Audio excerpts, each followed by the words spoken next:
ಶ್ರೀ ಹರಿವಾಯುಗುರುಭ್ಯೋ ನಮಃ. ಓಂ ವಂದೇ ವಿಷ್ಣುಂ ನಮಾಮಿ ಶ್ರಿಯಮಥ ಚ ಭುವಂ ಬ್ರಹ್ಮವಾಯೂ ಚ ವಂದೇ ಗಾಯತ್ರೀಂ ಭಾರತೀಂ ತಾಮಪಿ ಗರುಡಮನಂತಂ ಭಜೆ ರುದ್ರದೇವಂ. ದೇವೀಂ ವಂದೇ ಸುಪರ್ಣೀಮಹಿಪತಿದಯಿತಾಂ ವಾರುಣೀಮಪ್ಯುಮಾಂ ತಾಂ ಇಂದ್ರಾದೀನ್ ಕಾಮಮುಖ್ಯಾನಪಿ ಸಕಲಸುರಾನ್ ತದ್ಗುರೂನ್ ಮದ್ಗುರೂಂಶ್ಚ ಅಭ್ರಮಂ ಭಂಗರಹಿತಂ ಅಜಡಂ ವಿಮಲಂ ಸದಾ ಆನಂದತೀರ್ಥಮತುಲಂ ಭಜೆ ತಾಪತ್ರಯಾಪಹಂ. ಜಲಜ್ಯೇಷ್ಠನಿಭಾಕಾರಂ ಜಗದೀಶಪದಾಶ್ರಯಂ ಜಗತೀತಲವಿಖ್ಯಾತಂ ಜಗನ್ನಾಥಗುರುಂ ಭಜೆ. ಪ್ರಸನ್ನಶೂರಮಾಧವಕರಾಬ್ಜೋತ್ಥಾನ್ಯತೀಶ್ವರಾನ್ ವೀರರಾಮರತಾನ್ ವಂದೇ ವಿದ್ಯಾಸಾಗರಮಾಧವಾನ್. ಪೃಥ್ವೀಮಂಡಲಮಧ್ಯಸ್ಥಾಃ ಪೂರ್ಣಬೋಧಮತಾನುಗಾಃ ವೈಷ್ಣವಾಃ ವಿಷ್ಣುಹೃದಯಾಃ ತಾನ್ ನಮಸ್ಯೆ ಗುರೂನ್ ಮಮ.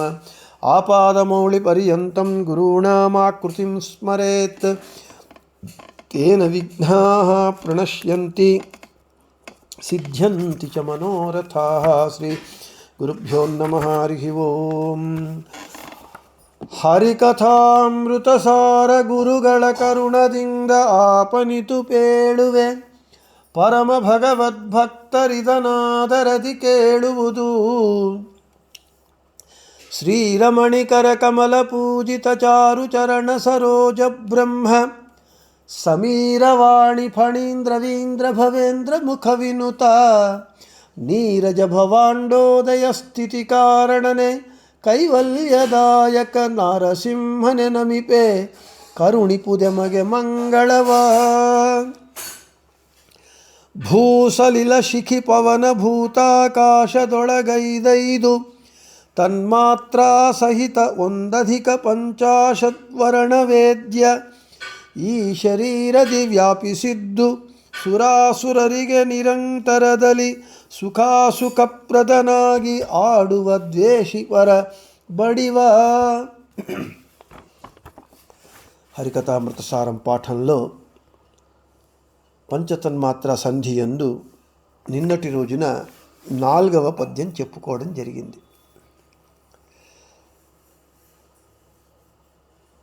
ఆ 4వ పద్యంలో భగవంతుడు బింబరూపి, మనము ప్రతిబింబము. ఈ ప్రతిబింబ భావముతో భగవంతుణ్ణి ఎలా ఉపాసన చెయ్యాలి అనేటటువంటి విషయాన్ని చెప్పుకొని ఈరోజు 5వ పద్యం.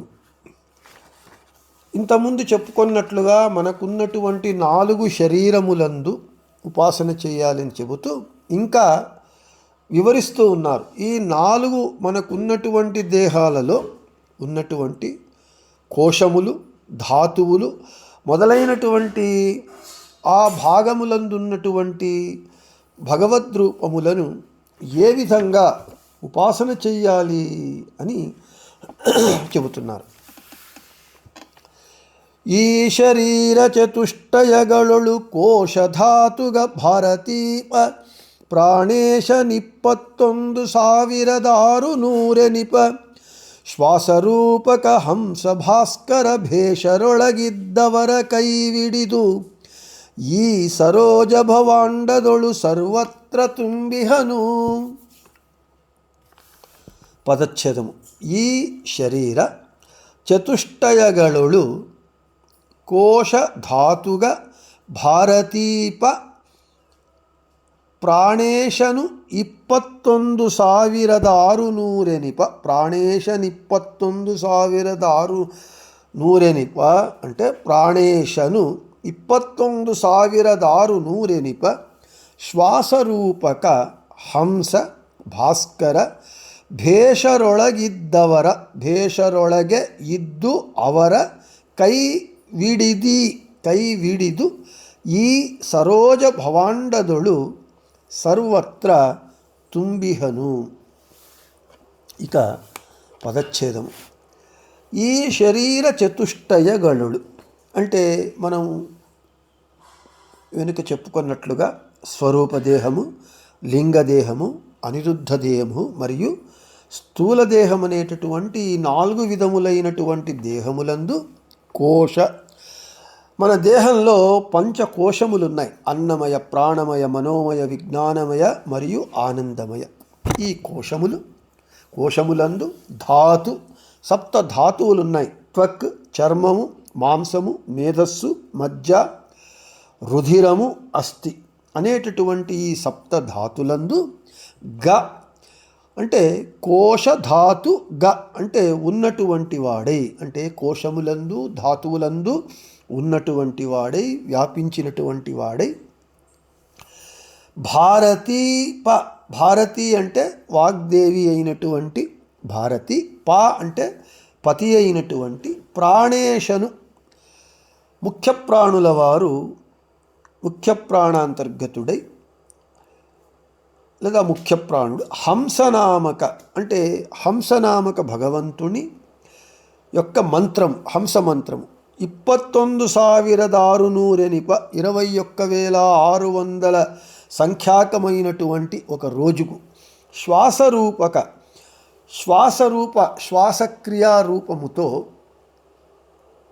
భాస్కర, మన దేహంలో కుడి భాగమునందున్నటువంటి ఇడానాడులందు వచ్చేటటువంటి శ్వాసములకు అభిమాని సూర్యుడు. భేష, భా అంటే నక్షత్రము, ఈశ అంటే ప్రభువు అంటే నక్షత్రపతి అయినటువంటి చంద్రుడు. మన దేహంలో ఎడమ భాగమునందున్నటువంటి పింగళా నాడులందు వచ్చేటటువంటి శ్వాసముల అభిమాని దేవత అయినటువంటి చంద్రుడు. వీళ్ళ అంటే చంద్రరొళగిద్దు సూర్యుని యందు చంద్రుని యందు అంతర్గతుడిగా ఉండి కైవిడిదు వారికి రక్షకుడిగా ఉండి ఈ సరోజ భవాండదుడు అంటే ఈ బ్రహ్మాండమునందు సర్వత్ర అంటే అన్ని స్థలములందు అందరి దేహములందు దేహమంతయు ఆపాదమౌళి పర్యంతము తుంబిహను పరిపూర్ణ రూపములతో భగవంతుడు వ్యాప్తుడై ఉన్నాడు అని ప్రతిపదార్థం. ఇక తాత్పర్యము, ఈ 4 శరీరములందు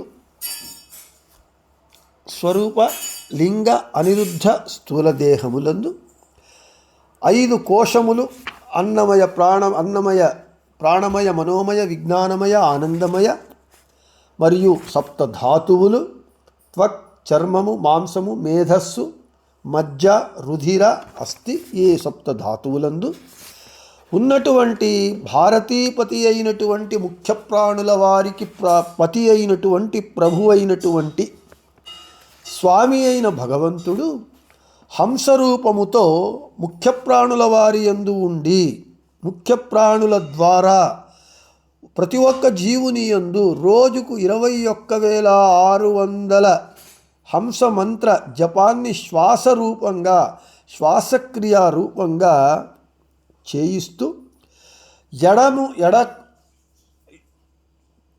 ఎడమ భాగమునందు ముక్కులో ఉన్నటువంటి రంధ్రముల ద్వారా జరిగేటటువంటి శ్వాసములకు కారణమైనటువంటి అంటే ఎడమ భాగము, కుడి భాగము రంధ్రముల నుండి కలిగేటటువంటి శ్వాసములకు కారణమైనటువంటి చంద్ర సూర్యులకు సహాయకుడిగా ఉండి వాళ్లను రక్షిస్తూ ఈ బ్రహ్మాండమునందు సర్వస్థలములందు భగవంతుడు వ్యాపించి ఉన్నాడు. బ్రహ్మాండమునందు సర్వస్థలములందు ఉన్నాడు. పిండాండమైనటువంటి ఈ శరీరమునందు ఆపాదమౌళి పర్యంతము వ్యాపించి ఉన్నాడు అని తాత్పర్యం. ఇక్కడ మనం భోజన రస విభాగ సంధి యందు చెప్పుకున్నాం. 5 కోశములు అన్నమయ, ప్రాణమయ, మనోమయ, విజ్ఞానమయ మరియు ఆనందమయ. ఈ ఒక్కొక్క కోశములకు ఒక్కొక్క అనిరుద్ధ ప్రద్యుమ్న సంకర్షణ వాసుదేవ నారాయణ భగవద్రూపములు ఉండి ఒక్కొక్క కోశము చేత ఒక్కొక్క పని చేస్తూ మనము తిన్నటువంటి ఆహారము సక్రమంగా జీర్ణమై మనకు శక్తినిచ్చే విధంగా భగవంతుడు ఈ కోశములందు పంచరూపములతో ఉండి చేయిస్తున్నాడు. పచనక్రియ మనకు శక్తిని ఇస్తున్నాడు అని మనం చెప్పుకున్నాం.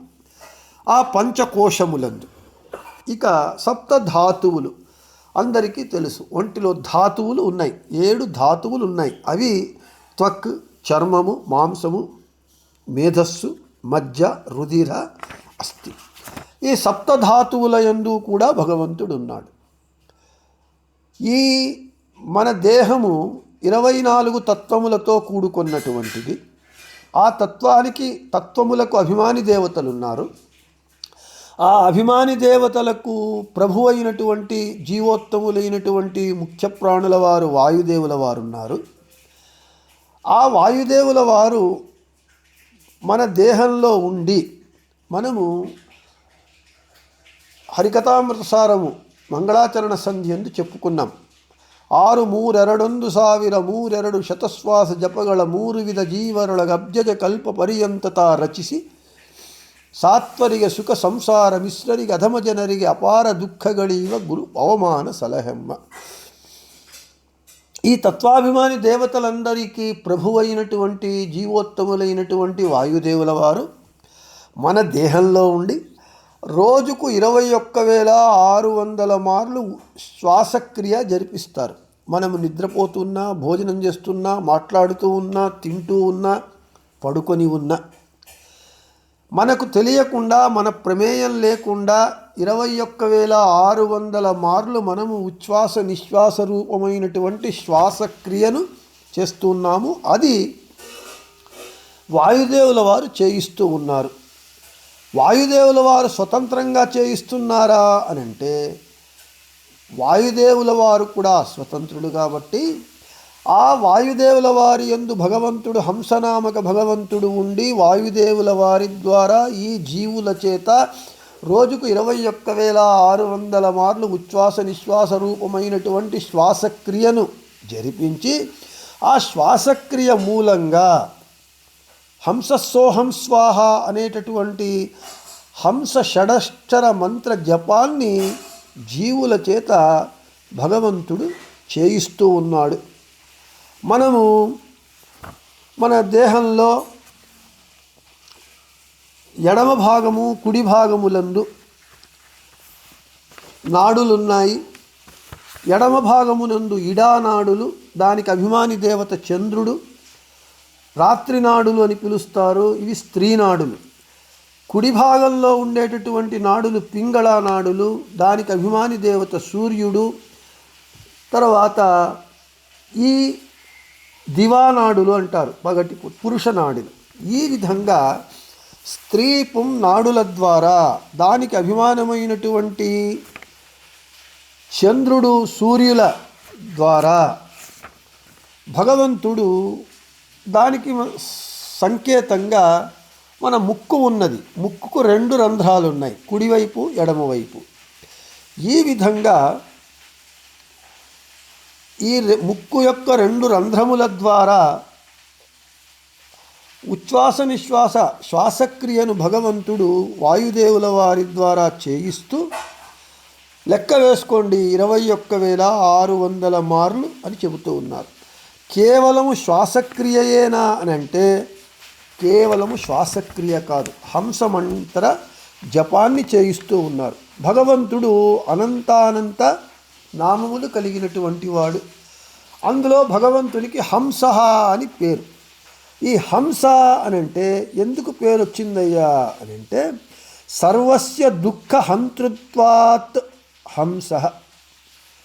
అందరి యొక్క అంటే ముక్తియోగ్యుల దుఃఖాన్ని, ముక్తియోగ్య జీవుల దుఃఖాన్ని నాశం చేస్తాడు కాబట్టి, పరిహరిస్తాడు కాబట్టి భగవంతునికి హంస అని పేరు.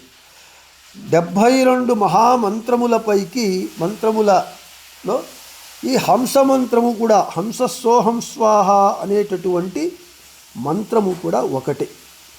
కాబట్టి మనకు తెలియకుండా మనలో తత్వాభిమాని దేవతలు ఉండి, వాయుదేవుల వారు ఉండి, భగవంతుడు ఉండి, మనము నిద్రపోతూ ఉన్నా, ఏ పని చేస్తూ ఉన్నా, చెయ్యకపోయినా మనకు తెలియకుండా మనలో మన చేత శ్వాసరూప క్రియ మూలంగా రోజుకు మన చేత 21,600 మార్లు హంసమంత్రాన్ని జపించేటట్లుగా మనలను చేస్తూ ఉన్నారు, మనం జపిస్తూ ఉన్నాము. జ్ఞానానుసంధాన పూర్వకంగా ఈ 6,3,2,000 అనేటటువంటి పద్యము వాయుదేవుల వారి గురించి మంగళాచరణ సంధి చెప్పేటప్పుడు చెప్పుకున్నాం. ప్రతినిత్యము సూర్యోదయము నుండి సూర్యాస్తమయము వరకు లేదా సూర్యోదయము నుండి మరుసటి రోజు సూర్యోదయం వరకు 24 గంటలలో మన చేత మన యందు వాయుదేవుల వారు ఉండి మన చేత శ్వాసరూపంలో చేయించేటటువంటి హంసమంత్ర జపాన్ని భగవంతునికి భారతీరమణ ముఖ్య ప్రాణాంతర్గత భగవంతునికి మనము సంకల్పం చేసి జ్ఞానానుసంధాన పూర్వకంగా మనము భగవంతునికి సమర్పిస్తే మనకు తెలియకుండానే మనము ప్రతినిత్యము హంసమంత్ర జపాన్ని రోజుకు 21,600 మార్లు చేసిన వాళ్ళం అవుతాము అని మనం అప్పుడే చెప్పుకున్నాం. అదే విషయం ఇక్కడ ఈ 4 దేహములందు ఈ విధంగా హంసనామక భగవంతుడు ఉండి వాయుదేవుల వారి ద్వారా జీవుల చేత ఈ శ్వాసరూప క్రియ ద్వారా హంసమంత్రాన్ని జపింపజేస్తున్నారు జీవుల చేత అని చెబుతూ ఉన్నారు. అయితే ఇక్కడ ఒక ప్రశ్న వస్తుంది. సంకర్షణ వడయ తీర్థుల ప్రకారము వారి వ్యాఖ్యానంలో వాళ్ళు వాయుదేవుల వారు కేవలము స్థూల దేహంలో మాత్రము ఉండి వాళ్ళు జీవుని చేత హంసమంత్రాన్ని జపింపజేస్తారు అని చెబుతూ ఉన్నారు. అయితే మిగిలిన వ్యాఖ్యానకారులు లేదు, 4 దేహములందు వాయుదేవుల వారు ఉండి హంసమంత్రాన్ని జపింపజేస్తున్నారు అని చెబుతూ ఉన్నారు. ఇది ఒక పెద్ద చర్చ, శాస్త్ర చర్చ. స్వరూపదేహంలో వాయుదేవుల వారికి ప్రవేశము ఉన్నదా లేదా అని. లేదు అని చెప్పేటటువంటి సంకర్షణ వడయ తీర్థుల వారు అటువంటి వారు లేదని దానికి ప్రమాణములను సూచిస్తూ వాళ్ళ యొక్క వాదాన్ని చెబితే, మిగిలిన 4 దేహములలో 4 దేహములందు వాయుదేవుల వారికి అంటే